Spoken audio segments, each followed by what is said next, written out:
இந்த உலகம் எப்படி தெரியுமா? நம்மளால் பிரயோஜனம் இருக்குன்னா கொண்டாடுவார்கள், நம்மளால் பிரயோஜனம் இல்லைன்னா கை கழுவத்தான் பார்ப்பார்கள். அது கணவனாக இருந்தாலும் சரி, மனைவியாக இருந்தாலும் சரி, அப்பா அம்மாவாக இருந்தாலும் சரி, அண்ணன் தம்பியாக இருந்தாலும் சரி, பெத்த பிள்ளையாக இருந்தாலும் சரி, யாராக இருந்தாலும் சரி.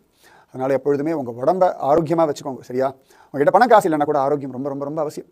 ஆரோக்கியம் இருந்தால் தான் உங்களுக்கு கடைசி வரைக்கும் மரியாதை. உங்கள் உடம்பை நீங்கள் குளிப்பாட்டணும், உங்கள் ட்ரெஸ்ஸை நீங்கள் போட்டுக்கணும், உங்கள் மலமூத்திரத்தை நீங்கள் சுத்தம் பண்ணணும், உங்கள் சாப்பாட்டை நீங்கள் எடுத்து சாப்பிடணும். அப்பொழுது இந்த வாழ்க்கையில் தொந்தரவு இல்லாமல் வாழலாம். நீங்கள் பெரிய கோடீஸ்வரனாகவே இருந்தாலும் ஆரோக்கியம் இல்லை அப்படின்னா உங்கள் ரூம் பக்கம் கூட ஆள் வர மாட்டேன். நான் சொல்கிறது கசப்பாக இருக்கும், ஆனால் இதுதான் யதார்த்தம். ரொம்ப அவசியம். நோயற்ற வாழ்வே குறைவற்ற செல்வம். அதனால் ஆரோக்கியத்தில் மட்டும் காம்ப்ரமைஸே வேண்டாம். பல கோடி ரூபாய் ஓடி ஓடி சம்பாதிக்கிறேன், ராப்பகலாக உழைக்கிறேன், யாருக்கு சுகம் கொடுத்துருமான்னு? சத்தியமாக தராது. ஆரோக்கியமாக இருந்தால் சுகமாக வாழலாம். அதனால் ஆரோக்கியம், உங்கள் உடல் உறுப்புகள் மேலே நல்ல மரியாதை வைங்க. மற்ற எல்லாத்துக்கும் ஆல்டர்னேட் உண்டு. ஒரு மொபைல் ஃபோன் கீழே உடஞ்சிட்டு வச்சுக்கோங்களேன், வேறு மொபைல் ஃபோன் வாங்கிக்கலாம். ஒரு கம்புடி ரொம்ப விலை ஜாஸ்தி, நிஜமாவே. நீங்கள் எத்தனை பேர் முடி கொட்டிட்டு ஏர் டிரான்ஸ்போர்ட்டேஷன் பண்ணுறா பாருங்க, என்ன விலை தெரியுமா? இயற்கையாக கிடைக்கிறதுனால அதுக்கு அவமரியாதை பண்ணோம்னா அதுக்கு நம்ம கொடுக்க வேண்டிய விலை ரொம்ப ஜாஸ்தி. உங்களுடைய ஒரு கண்ணுக்கு எத்தனை கோடி ரூபாய் கொடுத்தாலும் சமானம் இல்லை.